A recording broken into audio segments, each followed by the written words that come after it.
Iran, Israel, America మధ్య జరుగుతున్న యుద్ధంలో సమీప దేశాల మీద కూడా ఇరాన్ బాంబుల వర్షం కురిపిస్తుంది. ఉదయగిరి ప్రాంతానికి చెందిన సుమారు 200 మంది ఉపాధి నిమిత్తం కువైట్ వెళ్లారు.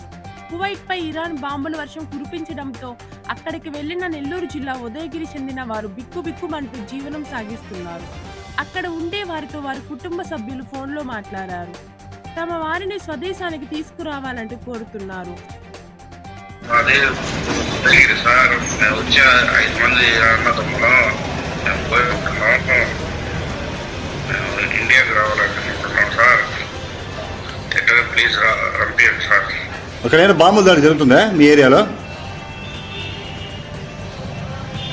కదా तुम्ही है जगह बॉम्ब डालते हैं? బాంబులు వేస్తున్నారు సార్. మా సైడ్ కోయిట్లో ఉండే చోట ఎక్కువ, మా సైడ్ ఎక్కువ జరుగుతుంది. మీ రూమ్ లో ఎంతమంది ఉంటారు?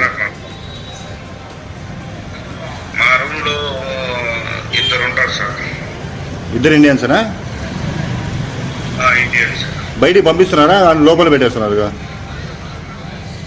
ప్రస్తుతం అంటే మనకు డ్యూటీలు ఎక్కడికంటే అని చెప్తున్నారు సార్. వాళ్ళ ప్రాణాలు సేఫ్టీగా అనుకుంటున్నారు. మీరు డ్రైవర్ పన్నారా?